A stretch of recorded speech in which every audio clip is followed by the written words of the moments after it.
আসসালামু আলাইকুম, কেমন আছেন সবাই? তন্দ্রবিলাস ব্লগে আপনাদের জানাই স্বাগতম। আজ মঙ্গলবার, সকাল এখন 10:30টার মতন বাজে। তো আজকে আমার ঘুম থেকে উঠতে তো দেরি হয়ে গেছে। রোজার দিনে সকালবেলা তো খাবার দাবারের কোনো ঝামেলা নাই, তো এই জন্য আমার আবার একটু ঘুম থেকে উঠতে আজকে লেট হয়ে গেছে। আর গত 2-3টা দিন যে রোজাটা করলাম না, মানে একদমই আমি ঘুমাইতে পারি নাই। আমার ছেলে সেহরির সময় উঠে ঘুমায় 7টার সময়, এদিকে রাত 12টা পর্যন্ত থাকে ক্লাস। সব কিছু মিলায় একদম হযবরল অবস্থা ছিল আর কি আমার এই কয়েকদিন। তো আজকে ক্লাস ছিল, তারপরে আমি ঘুমটা খুব সুন্দর ঘুম আসছি, ছেলেও উঠে নাই একেবারে ঠিক সে 8টা 8:30টার দিকে উঠছে। ও উঠেই তো আম্মুর কাছে চলে আসছে। তো আমি এই সুযোগে নিশ্চিন্তে ঘুম আসছি, কোনো টেনশন নাই, কি খাওয়ানো লাগবে কি করা লাগবে কোনো প্যারা নাই। তো ঘুমের মধ্যে মাঝে মধ্যে টের পাচ্ছিলাম যে ও অসম্ভব রকমের ও দুষ্টামি করতেছে, আম্মুকে কন্ট্রোল করতে ওর মানে একদম হাঁপায় যাচ্ছিল আম্মু। তো ভাবলাম যে না, অনেকটা সময় ঘুম আসছি, আর এইভাবে ঘুম আসা যাবে না, এখন উঠতে হবে। উঠে আমি একটু টুকটাক রান্না বাড়ি সেরে নিই। আর এই যে দেখেন সারাটা ঘর বাড়ি কী করে রাখছে আল্লাহ! আর বারান্দা দেখলে তো আম্মু টাসকি খাবে, বারান্দায় মাটি টাটি ফেলে একেবারে করুণ অবস্থা করে রাখছে। তো এভাবে ও খেলুক, চলেন রান্নাটা করে নিই। আজকে রান্না করব তেলাপিয়া মাছ, বাবুর জন্য, বাবুর বাবার জন্য। আমাদের জন্য কিছুই করব না, আমাদের জন্য পরে ডিম রান্না হবে। তো এখানে আমি একটু তেলাপিয়া মাছটাকে ভালো মতন ভেজে নিচ্ছিলাম। আর সাধারণত এই আপুর বাসাতে আমি ম্যাক্সিমাম যখন স্টুডেন্ট অবস্থায় ছিলাম, তো ম্যাক্সিমাম সময় আপু ছুটিতে আসতো, তো ওর সাথেই আমার রোজাগুলা পার করা হইতো আর কি। তো এবার ও নাই, কিন্তু ওর বাসায় আমি আসি, রান্নাবাড়ি করছি, মানে ইফতার আইটেমটা বানানোর দায়িত্ব থাকতো আমার। আর ও তো অনেক দিন পর পর আসতো, তাই আমি ওকে বলতাম যে তুই একটু রেস্ট নে, বা তুই ভাইয়ার সাথে সময় দে, আমি এদিকে যা পারি করতেছি। এইসব কথাই এখন অসম্ভব মনে পড়ে, বারবার মনে পড়বে, খারাপ লাগবে। ওর বাসা যেহেতু আসছি, তো ওর বাসায় থাকলে ওর কথাটাই মনে পড়াটাই স্বাভাবিক। আর এই দেখেন আমার ছেলে এদিকে সারা দিন দুনিয়া অস্থির করে ফেলছে, আম্মু গুছাচ্ছে। এদিকে মাছের জন্য পেঁয়াজ রসুন আর তেজপাতা আর একটা শুকনা মরিচ দিয়ে ভেজে নিচ্ছি খুব সুন্দর করে। মরিচগুলো এবার কাটি নাই, মানে কাঁচা মরিচগুলো আস্তই দিছি, যে একটু ডলে টলে নিয়ে খাওয়া যাবে, কারণ রোজার মধ্যে তো দেখতে পারবো না, অতিরিক্ত যদি ঝাল হয়ে যায় বাবু তাইলে আবার খেতে পারবে না। তো নানান ধরনের প্রবলেম আছে। এদিকে আবার একটু জিরা ফোড়ন দিয়ে নিলাম, মানে জিরাটা দিয়ে দিলে একটা ফ্লেভার হয়, ভালো লাগে। আর প্রতিদিনের যে আমরা মশলাগুলো খাই, ধনিয়া গুঁড়া, জিরা গুঁড়া, হলুদের গুঁড়া, অল্প সামান্য পরিমাণ একটু মরিচের গুঁড়াও দিব, কালার হবে না। তাছাড়া এমনিতেও আমার রান্না ইদানিং এত খারাপ হয়ে গেছে, আমি 2 ঘন্টা নিয়ে রান্না করলেও আমার রান্না বাজে হয়, কারণ ওই যে বাবু পেরেশানি করে ফেলে, মনোযোগ দিতে পারি না ঠিক মতো। এদিকে আমার ভাগ্নে ভাগ্নিও চলে আসছে, ওদের পিছনে চিল্লাচ্ছি, এই গোসল কর, এইটা কর ওইটা কর, মানে না চিল্লানি দিলে হবে না। আমি মাঝে মধ্যে চিন্তা করি, আসলে আমি কি ওদের বাসায় আসছি ওদেরকে মারতে, বকতে, চিল্লাইতে? ওরা তো আমার মারারও না, ওরা তো বকারও না, ওরা তো আমার খুব আদরের। তারপরেও দেখেন আল্লাহর কি লীলা খেলা, মানে এটা আমার দ্বারা হবে বা আমি করব, ওদেরকে বকবো, শাসন করব, এটাই আর কি। ওদের পড়ার জন্য চাপ দিব, সব কিছু আসলে আল্লাহ আগে থেকেই ফিক্সড করে রাখে, তো এটাই হলো আর কি বড় ব্যাপার। তো আল্লাহর কোনো কিছুতে আসলে অখুশি হয়ে লাভ নাই, এটাতেও হয়তো বা আমাদের, হয়তো বা না, আল্লাহর কোনো কাজে হয়তো বা হয় না, এটাতেই আমাদের মঙ্গল লেখা আছে, এটাই মানতে হবে আর কি। আর এদিকে আমি একটু ছোলা বসায় নিচ্ছি, তরকারিটা হয়ে গেছে, তো এর মধ্যে ঝটপট ছোলাটা দিয়ে দিলাম। এখন বাজে 12টা 12:30টার মতন হয়তো বা, ঠিক মনে করতে পারছি না ঘড়িতে কয়টা বাজে। আর ছোলাতে সাধারণত যে ওই যে সচরাচর জিনিসপত্রগুলাই, মশলাগুলাই দিয়ে দিলাম।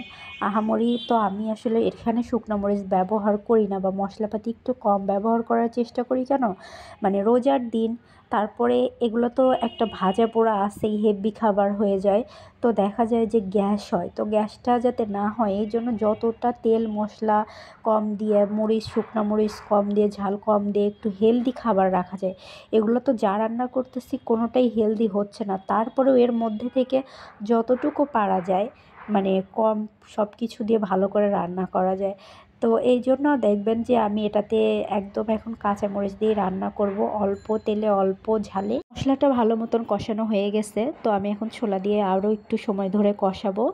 আর এদিকে আমি তো রান্না করে ঝটপট চলে যাব আমার বাসায়। আমার বাসায় গিয়েও আজকে অনেক কাজ আছে, একটু ঘরটর পরিষ্কার টরিষ্কার করে আসতে হবে। যদিও গোছায় ফেলছি অনেকটাই, তারপরেও আমি বাসায় নেই, বুঝে নিই আপনাদের ভাইয়া বাসার কি অবস্থা করতেছে, সে তো খুব অগোছালো, এদিক সেদিক এটা সেটা করে রাখবে। ছোলা রান্না শেষ করে এখন এটাতে সিম ভাজি করে নিব, সিম আর আলু ভাজি। সিম অনেক দিন হয়ে গেছে, তো ভাবলাম যে আলুও আছে সিমও আছে, দুইটার কম্বিনেশন তো মাশাল্লাহ অনেক সুন্দর। তো ওটাকেই ভেজে ফেলি, আমিও একটু নিয়ে যাব, বাসার জন্যও থাকবে। কারণ কি রোজার দিনে এই মাছ মাংস এটা না খাওয়া যায় না, খুব বিরক্ত লাগে। একটু ভর্তা ভাত ভাজি বা একটু ডিম ভাজি ডিম রান্না এরকম হলে মনে হয় একটু ভালো লাগে খেতে। তো এদিকে আমি আপনাদের সাথে গল্প করতে করতে পেঁয়াজ মরিচটা ভেজে নিয়েছিলাম। শিম আর আলু পানি সহকারে দিলাম যাতে সুন্দর মতো সেদ্ধ হয়ে যায়। বেশি পরিমাণে পানি দেইনি, একদম কম, যাতে খুব দ্রুতও শুকে যায় আবার এটা গলেও না যায় সেই অনুযায়ী আর কি পানিটা দিছি। তো এখন আবার ঢেকে দিলাম, দেখি কি অবস্থা। তো অনেক সুন্দর সিদ্ধ হয়ে গেছে, কিন্তু এখনও হালকা পানি আছে। এটাকে ভালো মতো এখন সুন্দর করে নাড়াচাড়া করতে হবে যাতে একটু তেলটা ছেড়ে দেয়, কারণ তেল না ছাড়লে ভালো লাগবে না। এদিকে আমার শিম ভাজিও হয়ে গেছে, আমি এখন আমার জন্য একটু বেগুনি করে নিচ্ছি। আগেই সব বেসন টেসন গুলায় রাখছিলাম। আমিও এখন বাসায় চলে যাব, বেশি আর সময় নিব না, বেজে গেছে 2টা 15 মতো। আবার বাবুকেও ঘুম পাড়ায় দিব, ইতিমধ্যে বাবুকে আমি খাওয়াই দিছি। ও ঘুমের জন্য খুব মানে নড়াচড়া করতেছে, বিরক্ত করতেছে। তো ভাবলাম যে এইটা করেই আমি ঝটপট বাসায় যেতে তো মাত্র 10টা মিনিট সময় লাগবে আপুর এইখান থেকে। তো গিয়ে ওকে আমি ঘুমাই দিব। তাইলে হবে কি, ওকে তখন ঘুমাই দিলে হয় ও মানে একদম ইফতার পর্যন্ত ঘুমাবে, আমার ইফতারটা ভালো মতন হবে। না হইলে যদি এখন ঘুমায় আবার তুলে নিয়ে যাই ঘুম ভেঙে যায়, তাহলে দেখা যাবে যে ওই সময় প্রচুর জ্বালাবে। তো কোনো দরকার নেই, এই জন্য আমি আজকে ঝটপট একদম 2টার ওইদিকে আমি আমার ইয়েগুলা কমপ্লিট করে নিচ্ছি, ভাজা পোড়াগুলা নিতাম না, কিন্তু মনে হলো যে একটু নেই যদি খাইতে মন চায়।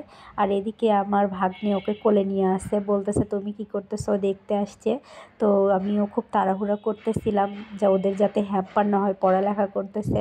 আর এদিকে আমি একটু বড়া ভেজে নিচ্ছি। তো বড়াগুলা না একদম আঠা আঠা না, তো এটার মধ্যে একটু বেসন দিয়ে নিতে হয়। তো আজকে আর বেসনটা দিই নাই, দেখলাম যে যখন আমি এটা মাখালাম তখন ঠিকঠাক মতোই আসে।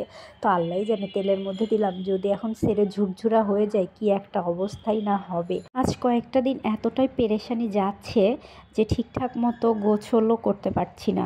এই দেখা যায় এখন যাব আমার বাসায়, আমার বাসায় কাজকর্ম করে এসে আবার খাওয়া দাওয়া করে চলে আসব।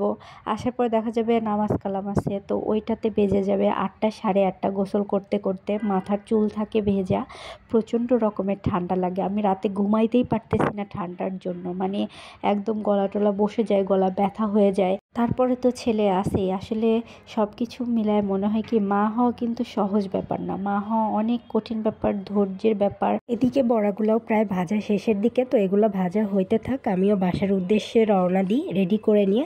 তো চলেন আজকের ভিডিওটা এখানেই শেষ করছি। সবাই ভালো থাকবেন, সুস্থ থাকবেন, সাবধানে থাকবেন। কে কোথা থেকে দেখছেন অবশ্যই আমাকে জানাবেন। আমার ভিডিওটা ভালো লাগলে একটা লাইক কমেন্ট শেয়ার করে দিবেন, আমার চ্যানেলটাকে অবশ্যই সাবস্ক্রাইব করবেন।